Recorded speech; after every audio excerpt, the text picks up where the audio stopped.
Garuda Express, an international courier service. 8 మంది ప్రయాణించే bike మీకు కావాలా?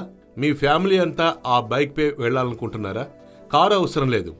చక్కగా మీ ఇంట్లో ఎంతమంది ఉంటే అంతమంది హాయిగా ఒక బైక్ పై వెళ్ళిపోవచ్చు. నిజమే నేను చెప్పేది. అయితే ఈ బైక్ కావాలంటే మీరు ఉత్తరప్రదేశ్ వెళ్లాల్సిందే. సాధారణంగా మోటార్ బైక్ మీద 3 లేదా 4, ఆటోలో 8 మంది వెళ్ళటం చూస్తుంటాం కదా. వారి ఆర్థిక వెనుకబాటుతనానికి అయ్యో పాపం అని జాలి కూడా పడుతుంటాం. అదే మోటార్ బైక్ మీద 8 మంది ప్రయాణిస్తే వీర జవానుల సాహస కృత్యమో ఏ సర్కస్ ఫీటో అనుకుంటాం. కానీ ఉత్తరప్రదేశ్లోని ఓ గ్రామీణ ప్రాంతంలో ఒకే బైక్ మీద 8 మంది కుటుంబ సభ్యులు కూర్చుని వెళ్ళటం చూస్తే అబ్బో ఔరా అని ఆశ్చర్యపడకుండా ఉండలేరు. ఇటీవల ఓ పర్యాటకుడికి కనిపించిన ఈ దృశ్యాన్ని ఆయన తన వీడియోలో బంధించారు.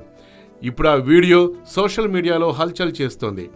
మోటార్ బైక్ ఇరువైపులా బ్యాలెన్స్డ్గా 2 చెక్కల్ని అమర్చడం ద్వారా 8 మంది కూర్చోవడానికి ఆ గుర్తు తెలియని బైకర్ వీలు కల్పించారు.